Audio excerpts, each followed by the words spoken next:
Curso de liberación y sanidad interior, entrenamiento de alto nivel. Muy buenos días, muy buenas tardes, muy buenas noches, donde quiera que te encuentres. Que Dios te bendiga en gran manera. Es un gusto para mí compartir contigo lo que es esta tercera clase, esta tercera entrega, este tercer capítulo concerniente a este seminario de alto nivel de liberación teórica y práctica, donde tú vas a ser empoderado, empoderada, vas a aprender los conocimientos teóricos y vas a asimilarlos para utilizarlos en el plano práctico, llevarlos adelante en tu diario vivir. Mi nombre es Federico Steiger, soy evangelista, pastor y ministro de Dios. Y bueno, hoy vamos a estar hablando acerca de Jesucristo y la liberación. La liberación va de la mano de Jesús y por eso le hemos titulado Jesucristo y la liberación. Y como ya te hemos dicho en otras ocasiones alrededor de lo que es el tema de la liberación, está girando mucha incredulidad.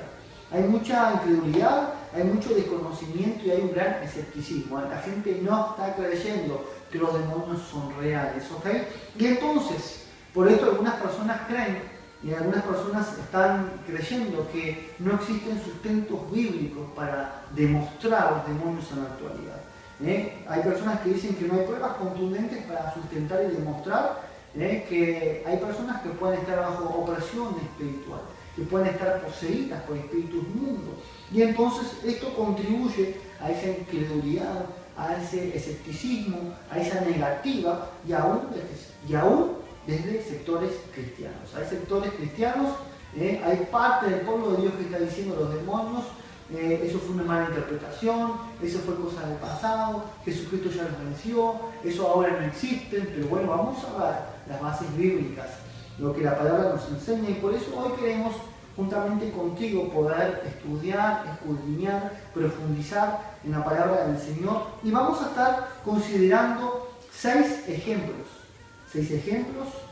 muy claros como referencia al misterio de la liberación, partiendo desde Jesús, partiendo del Señor Jesucristo y ese primer choque con las fuerzas del mal, ese primer encuentro con los seres espirituales que tuvo nuestro Maestro. Y esto ocurrió en la zona de Capernaum, en la ciudad de Galilea, cuando el Maestro Jesús se encuentra con 2 endemoniados que le salieron a su encuentro, ¿verdad? Y estos demonios vociferaban y gritaban: ¿por qué vienes a atormentarnos antes del tiempo? ¿Ok?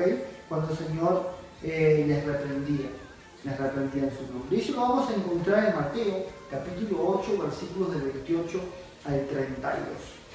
Te doy unos segundos para que lo busques, yo ya lo tengo aquí pronto. Mateo capítulo 8, versículos del 28 al 32, dice así la palabra del Señor.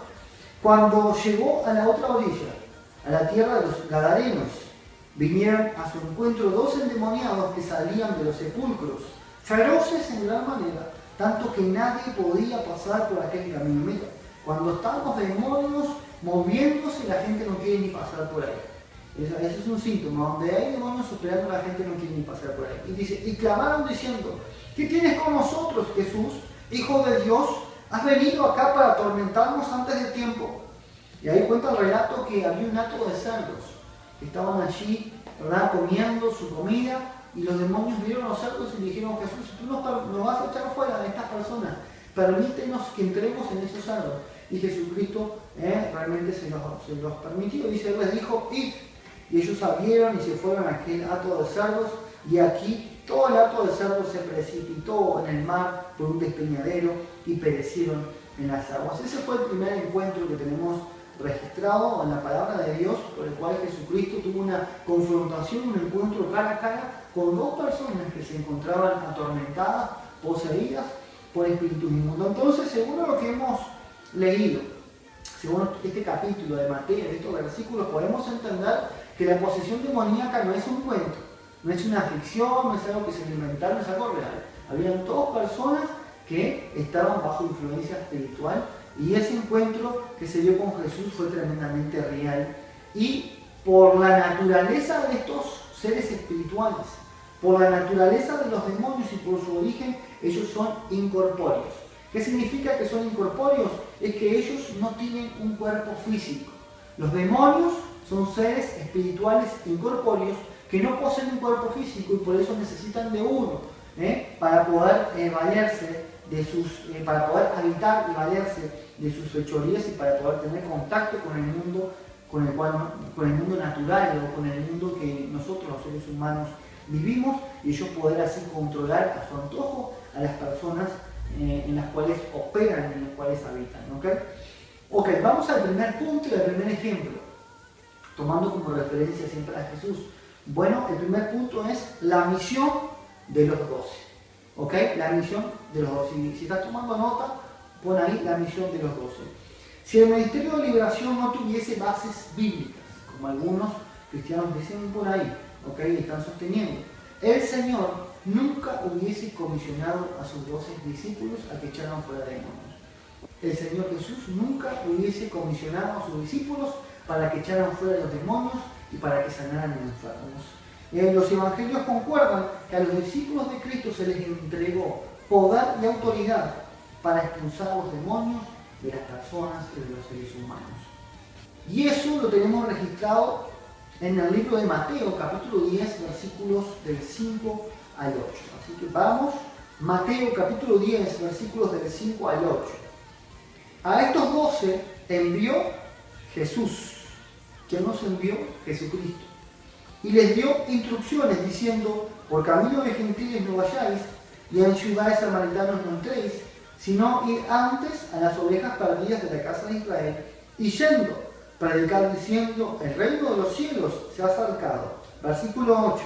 Sanad enfermos, limpiad leprosos, resucitad muertos, echad fuera demonios, de gracia recibisteis, dad de gracia. Jesucristo comisiona a estos 12 apóstoles y les entrega el dunamis. En el griego, en el original, dice la palabra dunamis, poder. Les dio autoridad. Entonces el Señor Jesús les entregó poder y autoridad para sanar a los enfermos, para resucitar a los muertos y principalmente echar fuera los demonios. Esto con referencia a los 12 discípulos. También tenemos otro ejemplo, tenemos otro punto para compartir, y este es el punto del muchacho lunático. Eso lo vamos a encontrar en Mateo, capítulo 17, versículos 14 y 16. En un emotivo encuentro del Señor Jesús con las multitudes, aparece en la escena un hombre tremendamente atribulado, perturbado, suplicando y pidiéndole ayuda al Señor Jesús para que sanara a su hijo, quien es lunático. Así está registrado en Mateo capítulo 17, versículos del 14 al 16. Vamos a estar ahí profundizando en la palabra. Así está registrado en Mateo capítulo 17, versículos del 14 al 18. Cuando llegaron al gentío, vino a él un hombre que se arrodilló delante de él diciendo: Señor, ten misericordia de mi hijo, que es lunático y padece muchísimo, porque muchas veces cae en el fuego y muchas veces cae en el agua, y lo he traído a tus discípulos, pero no le han podido sanar. Respondiendo Jesús dijo: oh generación incrédula y perversa, ¿hasta cuándo he de estar con vosotros? ¿Hasta cuándo os he de soportar? Traédmelo acá. Y reprendió, versículo 18, y reprendió Jesús al demonio, mira, el cual salió del muchacho, y éste quedó sano desde aquella hora. Gloria a Dios. Lo que sucedió fue que estaban las multitudes, Jesucristo estaba en un lugar alto, de intimidad, clamándole a Dios, estaba recibiendo poder de lo alto. Y cuando desciende ve que había un hombre que estaba discutiendo con sus discípulos. Y resulta que Jesucristo pregunta: ¿qué está sucediendo aquí? Y este padre, un padre agobiado, angustiado, desesperado porque su único hijo era lunático, y él entendía que había un problema espiritual, y dice: muchas veces se arroja al fuego, muchas veces se arroja al agua, es un peligro como se encuentra mi hijo. Y lo traje a tus discípulos y ellos no pudieron hacer nada. Entonces Jesucristo, por eso le dice: generación perversa, son incrédulos, ¿hasta cuándo los voy a soportar? Tráigamelo para aquí. Y cuando trae, Jesucristo reprende al demonio, y el muchacho a partir de ese momento quedó sano. Pero la palabra que se utiliza aquí es lunático. Y la palabra lunático viene del latín luna. ¿Ok? Y esta palabra corresponde en el hebreo original. Si vamos al hebreo original, la traducción es herido por la luna. Esa es la traducción original en el hebreo. Y esto es con relación a una antigua creencia babilónica que está basada en fundamentos astrológicos, que enseñan de una manera supersticiosa que los astros influyen en la vida y en la actividad de los seres humanos, y de ahí es que en la actualidad muchas personas hoy creen aún en los signos del zodiaco, en las ciencias esotéricas y en todo tipo de superstición. Una situación que es aprovechada por magos, por brujos, por astrólogos, por hechiceros, por parapsicólogos, para conducir a las personas al mundo del ocultismo, al mundo del error. Este hombre creía que la luna era la causa o el causal de la enfermedad de su hijo, y que su hijo era lunático por algo relacionado con los astros, por algo relacionado con las estrellas, y por eso decía herido por la luna, la traducción original. Pero esto no era cierto. Esta enfermedad que estaba padeciendo ese joven en la actualidad se le conoce como epilepsia, ¿ok? Y eran las mismas características que estaba presentando el muchacho lunático, del cual hemos compartido en Mateo. Está plenamente comprobado que las enfermedades psicosomáticas tienen su inicio y su procedencia en lo sobrenatural, o sea, tienen su inicio en la parte espiritual, y los asuntos espirituales requieren soluciones espirituales. Va de vuelta, los asuntos espirituales requieren soluciones o intervenciones espirituales. Es así, claro, entonces es un rema, anótalo. Hay enfermedades que son espirituales, bueno, necesitan una solución, un medicamento espiritual. Entonces los asuntos que son espirituales necesitan soluciones espirituales. ¿Okay? Entonces vemos que Jesucristo reprende al demonio que se encontraba en este muchacho, en este joven, y lo sacude con violencia. El joven cae, ¿verdad? Y automáticamente es libre. Entonces, bueno, podemos ver primeramente la misión de los 12 discípulos. ¿Okay? Luego vemos el muchacho lunático. Ahora vamos a ver otro ejemplo, otro punto. Te he dicho que son 6 que vamos a estar compartiendo. El próximo es el endemoniado de Nazaret. El endemoniado de Nazaret, eso lo vamos a encontrar en Marcos capítulo 1, versículos de 23 al 26. Marcos capítulo 1, versículos de 23 al 26. Pero había en la sinagoga de ellos un hombre con espíritu inmundo, que dio voces diciendo: ¡Ah! ¿Qué tienes con nosotros, Jesús Nazareno? ¿Has venido para destruirnos? Sé quién eres, el Santo de Dios. Pero Jesús le reprendió diciendo: cállate y sal de él. Y el espíritu inmundo, sacudiéndole con violencia y clamando a gran voz, salió de él. Gloria a Dios por esa liberación. Este fue otro encuentro del Señor Jesús contra el poder de las tinieblas. Y este encuentro tuvo en el lugar, en la región de la zona de Nazaret y dentro de la sinagoga de los judíos. O sea, dentro de un templo sucedió este encuentro con el reino de las tinieblas. Y dice que un hombre que tenía espíritu inmundo comenzó también a gritar. Comenzó a gritar y ese espíritu inmundo estaba hablando, ¿verdad? Y le decía: no me atormentes, no me atormentes, porque no podía resistir la presencia de Jesús. La presencia de Jesús estaba ahí y este demonio no podía resistirlo, por eso se manifestó y comenzaron a decir: ¿qué tienes contra nosotros? Yo sé quién tú eres, que tú eres el Hijo de Dios. Y el Señor Jesucristo también le dijo: cállate, no le dio permiso ni para que me hablara, cállate y sal de él. Y automáticamente este hombre fue libre.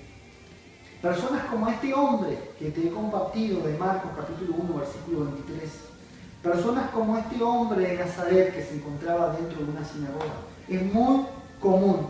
Ya no nos sorprende verlas, ya no nos sorprende verlas deambulando por las calles, en nuestras ciudades, viviendo una vida miserable, ¿verdad? Siendo objetos de menosprecio y de rechazo por parte de toda la sociedad y aún de mucho pueblo de Dios que no se pone la mano en el corazón por el perdido, que no siente amor por el perdido, y caminan y de repente ves a una persona ahí que le han amputado los 2 pies, que no tiene piernas, a veces una silla de ruedas, no implicando ni siquiera una palabra de consuelo, ni siquiera una palabra de fortaleza para animar a esa persona. Pero bueno, volviendo al tema. Otro punto que tenemos para compartir, otro ejemplo muy importante, es la misión de los 70.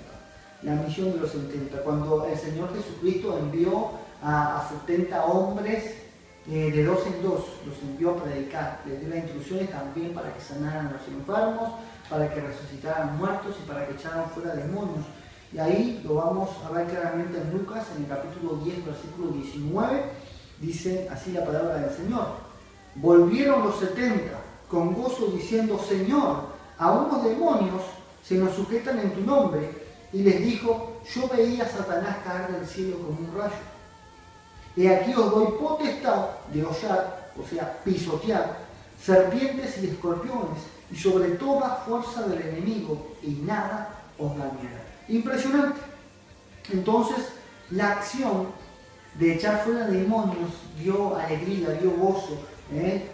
Volvieron los 70 contagiados de gozo y de alegría porque a unos demonios se les sujetaban, dice la palabra del Señor, a unos demonios se les sujetan en tu nombre. Ellos venían gozosos, alegres, felices por lo que estaba sucediendo, y Jesucristo confirmó esto diciendo, yo veía a Satanás caer del cielo como un rayo. Sucede que para todas las personas que practican la liberación, para nosotros naturalmente nos da gozo. Cuando ocurre una liberación nos da gozo. Cuando estamos en una liberación nos da gozo, sentimos alegría, sentimos como una adrenalina. Hay algo aquí dentro que el Espíritu Santo nos mueve y nos da un gozo, un fervor. ¿Okay? Entonces cuando estamos ministrando liberación sentimos ese gozo. Sentimos ese mismo gozo que sintieron los 70, ¿verdad? Cuando comenzamos a hablar que la fuerza de las tinieblas comienzan a perder su poder y comienzan a ser debilitadas por el poder y por la unción de nuestro Dios. Claro que sí que nos da gozo poder ver a las personas libres, ¿verdad? Las personas desatadas de sus cadenas, libres de sus amarres. Entonces, algunas personas se pueden preguntar, en base a lo que estoy compartiendo, bueno, todas estas personas que tú has mencionado, Federico, no eran cristianas, ¿ok? ¿Dónde está la base bíblica para la demonización o para la operación de los demonios en una persona cristiana o en los creyentes? Bueno, ahora vamos a tocar dos ejemplos que están mencionados en la Biblia y que comienzan a abrirnos el panorama para poder decir, sí, los cristianos obviamente van a ser los más atacados porque son los que tienen la verdad, porque son luz, Satanás va a querer apagarte para que tú no brilles.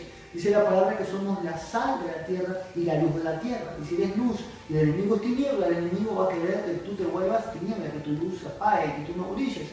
Pero obviamente que hay gente que es muy religiosa, que esto que estoy compartiendo no les entra con nada porque tiene mucha religiosidad dentro de su cabeza, tiene mucha estructura, muchos pensamientos humanos. Y mismo también el enemigo le ha metido ideas y conceptos, entonces la persona no puede creer que un hijo de Dios o una hija de Dios que le entregó su vida a Cristo pueda estar en demonio. Y no pueden creer eso, pero muchas veces cuando uno está predicando, soltando una palabra, se manifiestan los demonios. Y muchas veces no son todos mundanos, no son todos incrédulos, muchas veces parte del pueblo de Dios. Entonces ahora vamos a estar compartiendo más en profundidad. Mira, si vamos a ver lo de Juan, capítulo 8, versículos del 31 al 32, ahí vamos a poder apreciar que Jesucristo confrontó de una forma fuerte, de una forma radical, a un grupo de judíos que habían creído en él. Y desde ese momento estos judíos se habían tornado los seguidores de Jesús, los seguidores de nuestro Maestro, ¿verdad? Pero el Señor les exhorta para que sean libres del pecado. Y ellos dicen, nosotros nunca hemos sido esclavos porque somos hijos de Abraham. O sea, le contestaban, le decían, y se generaba un diálogo, ¿verdad? Pero fue una enérgica declaración del Maestro Jesús con un claro objetivo, de que estas personas buscaran un genuino arrepentimiento, ¿verdad? Y que pudieran renunciar a sus pecados a través del poder de una palabra que estaba siendo lanzada por el Maestro. Sin embargo, ellos, como te dije, ellos no se vieron aludidos por el mensaje de Jesús y ellos le retrucaron, o sea, le decían, le contestaban, nosotros no podemos estar atados, nosotros no podemos estar equivocados, nosotros no podemos ser esclavos porque somos hijos de Abraham, por lo tanto nosotros somos libres. Y Jesús siguió sosteniendo que quien practica el pecado es esclavo del pecado, que nada tiene una cosa que ver con la otra, y que cuando uno peca le está entregando derechos legales a Satanás para que siga operando, oprimir y atar a las personas que no son suficientemente sinceras con Dios. ¿Okay? Entonces, según esta escritura que te he mencionado, del pecado a la demonización solamente existe un paso. Del pecado a la demonización solamente existe un paso, y por eso en la carta del apóstol Pablo, en la primera carta, claramente dice, el que practica el pecado es del diablo, porque el diablo peca desde el principio. Eso está en Juan, primera de Juan, capítulo 3, versículo 8. Y el pecado no es más que el señuelo del diablo para llevar al ser humano a la desobediencia y a la rebelión contra Dios. El pecado no es más que el señuelo del diablo para llevar al ser humano a la desobediencia y a la rebelión contra Dios. Así lo indica Mateo también, capítulo 12, versículos del 43 al 45, cuando el Señor Jesús estaba hablando acerca de ese espíritu humano que vuelve, ¿okay? Y vuelve para poder tomar el control nuevamente de aquella persona sobre la cual un día estuvo viviendo ahí, luego de que fue liberado. Y por eso el Señor Jesucristo le exhortó a estos judíos que habían creído en Él a que buscaran, a que provocaran un cambio radical en su vida, en su conducta, y se sometieran a Dios de forma incondicional y obviamente a los principios del reino de Dios. El punto final que quiero compartir contigo, el punto número 6, o el ejemplo número 6, es el ejemplo de cuando Satanás habla a través de Pedro. ¿Sí? Así como me estás escuchando, eso está registrado en Mateo, capítulo 8, del 32 al 33, la palabra de Dios, vamos a compartir. Y otro ejemplo de lo que vamos a estar compartiendo es cuando Satanás habla a través del apóstol Pedro. Obviamente que resulta difícil de creer que Satanás pudiera utilizar al apóstol Pedro para persuadir al Señor de que no fuera la cruz del Calvario. La gran simpatía y aprecio que le tenía Pedro al maestro le llevó a manifestar o a declarar en su carne la disposición de ofrecer su vida por la de nuestro maestro. O sea, el apóstol Pedro le dijo: maestro, tú no vayas, yo iré por ti. Mira, al punto de la declaración de... Resulta difícil de creer que Satanás utilizara al apóstol Pedro en un momento determinado para tratar de persuadir que el Señor Jesucristo no fuera a la cruz del Calvario. Es verdad que Pedro tenía simpatía, que tenía aprecio, que lo quería mucho, ¿verdad? Pero llegó el momento que le dijo: maestro, yo voy a ofrecer mi vida por la tuya, tú no vayas a crucificar. Entonces, aleluya. Y desde el punto de vista humano suena muy bonito, suena muy bien, parecía una declaración muy honesta, muy sincera, pero no obstante el Señor Jesús pudo comprender en el Espíritu, a través del discernimiento, que el que estaba hablando a través de Pedro no era Pedro, sino que era Satanás, y por eso lo reprende. ¿Okay? En ese momento era el mismo Satanás que pretendía que Jesucristo no fuera a la cruz. Y el mismo Satanás hablando a través del apóstol Pedro, porque el diablo sabía perfectamente que si Cristo moría de la forma que se había profetizado, su fin estaba cercano. Su reino y su poderío se acabó. Entonces, realmente, y Satanás sabía que habría una derrota inminente y próxima contra él y contra todo lo que él estaba estableciendo. Entonces, tampoco debemos de extrañarnos que Satanás pueda utilizar a algunos de los hermanos de tu congregación, algunos de los hermanos de tu iglesia, ¿verdad?, para traer tropiezo y confusión, porque así sucedió en este ejemplo. El apóstol Pedro estaba hablando, pero no era el apóstol Pedro, parecía muy bonito: yo iré por ti, maestro, yo tomaré tu lugar, no lo hagas, pero había que estar entendido. El maestro estaba en el espíritu y entendió que el que estaba hablando no era Pedro y lo reprendió. Y aunque a muchos les cueste creer, esto que estoy compartiendo es cierto, porque está en la Biblia, y a la vez el enemigo se camufla, se esconde, le quiere engañar a sus hijos, y por eso el apóstol Pablo dijo en la carta en 2 de Corintios, capítulo 11, versículo 14, que el mismo Satanás se disfraza como ángel de luz. Entonces podemos ver que el apóstol Pedro es utilizado por el enemigo, pero no fue la única ocasión o la única oportunidad en la cual el diablo lo utilizó. Cuando los soldados romanos tomaron preso a Jesús, el que se empeñó en la espada y le cortó la oreja a Malco, el soldado, el siervo del sumo sacerdote, fue también el apóstol Pedro. Y ahí dice que se manifestó en esa actitud de violencia, un espíritu de odio, de destrucción y de muerte. Eso está registrado en Juan capítulo 18, versículo 10. Mira, Juan capítulo 18, versículo 10. Entonces Simón Pedro, que tenía una espada, la desenvainó e hirió al siervo del sumo sacerdote y le cortó la oreja derecha, y el siervo se llamaba Malco. Entonces el apóstol Pedro tomó una espada y le cortó una oreja. Y obviamente que no fue cortarle la oreja. Imagínate que ellos tenían su protección, tenían sus... ¿verdad? Imagínate, realmente le quiso cortar la cabeza, lo quiso decapitar.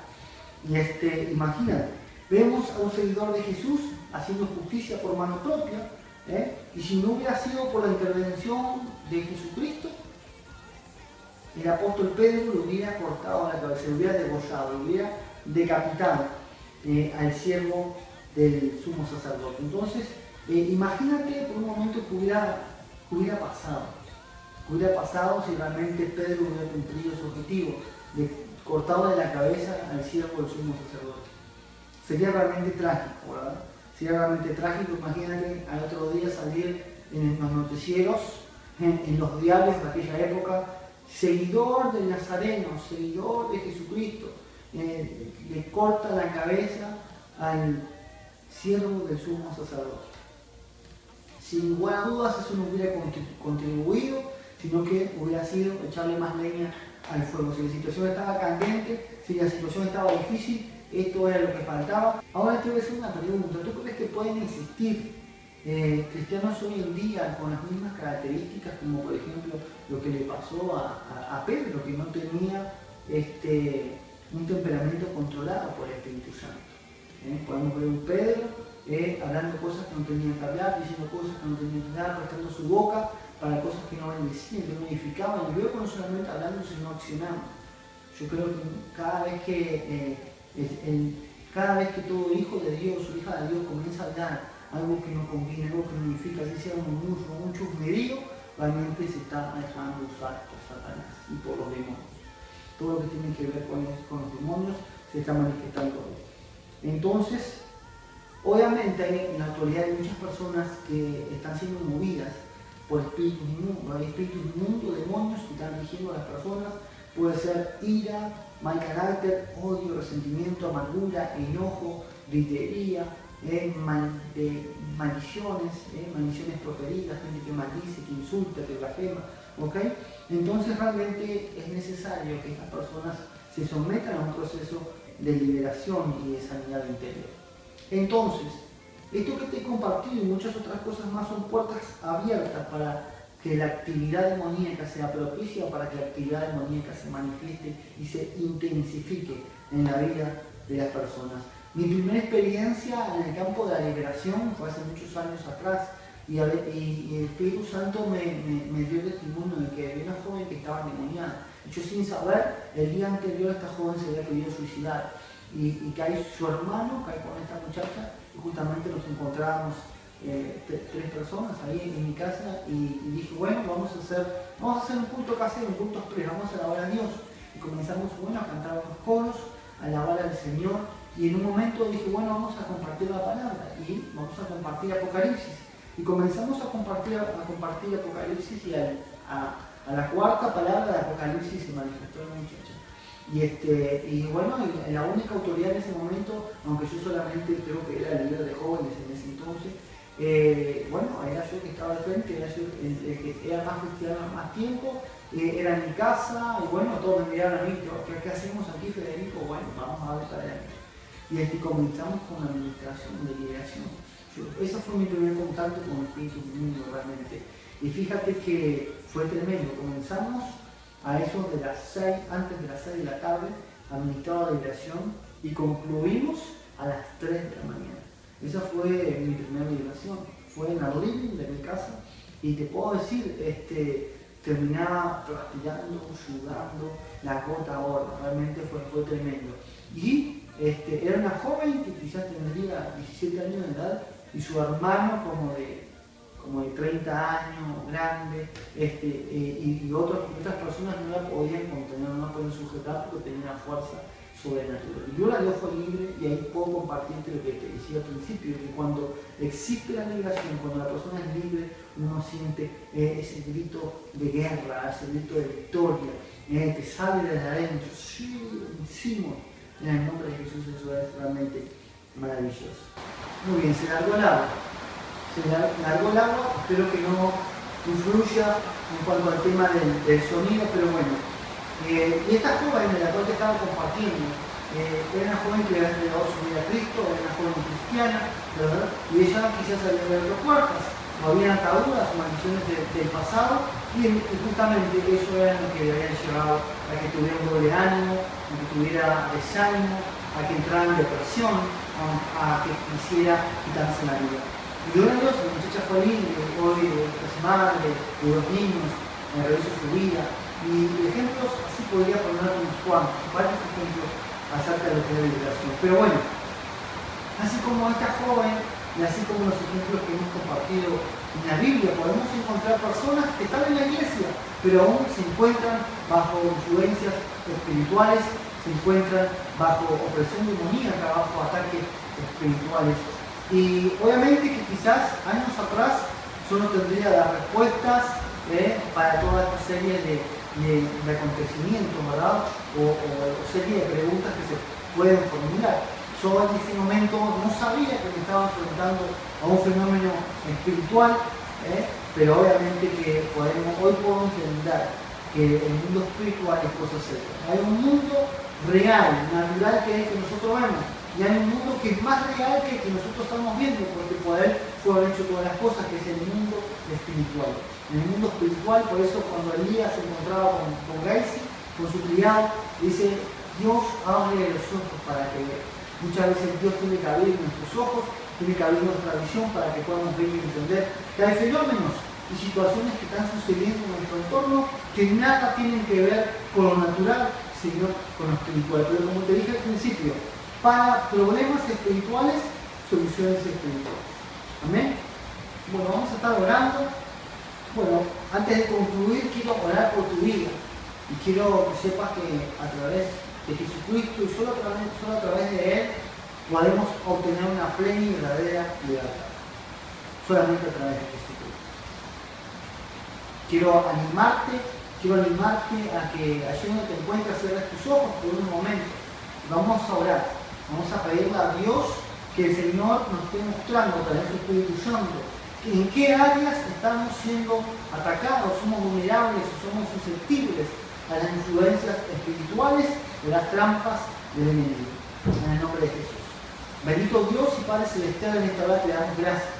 Tu palabra dice, Señor, que en todo lugar donde 2 o 3 estén reunidos en tu nombre, tu presencia estaría con nosotros. Aquí somos más de 2 y más de 3, Señor, y a través de la televisión, a través de la internet, a través del celular, a través de los distintos medios digitales. Yo bendigo a las personas que se encuentran del otro lado, las desato en el nombre poderoso de Jesús. Tu palabra dice, Dios, y es verdadera, que todo lo que desatamos en la tierra es desatado en los cielos. Hoy desato a esa vida, desato a esa persona, desato a ese hombre, desato a esa mujer de las garras, de las trampas del enemigo y de esas situaciones en el nombre poderoso de Jesús. Padre, tú nos has colocado como luz en la tierra y no le damos permiso, no le damos autoridad al enemigo de que quiera oscurecernos, de que quiera colocar tinieblas. Nosotros somos luz y hoy resplandecemos en el nombre poderoso de Jesús. Bendito Padre, Señor, bendice, ilumina en cada hogar, ilumina en cada familia a través de tu palabra, en el nombre de Jesús. Gracias te damos, Señor, porque entramos en un tiempo de liberación completa en todas las áreas. En el nombre de Jesús, hecho está. Amén, amén y amén. Gloria a Dios. Ha sido un gusto, amado, amada, un placer poder compartir contigo esta tercera clase, esta tercera entrega de lo que es este curso. Y bueno, nos volveremos a encontrar en el programa de esta semana. Así que bueno, quedamos atentos a sus trabajos, a sus resúmenes, y que Dios te bendiga en gran manera. Te bendigo en el nombre de Jesús. Chao, chao.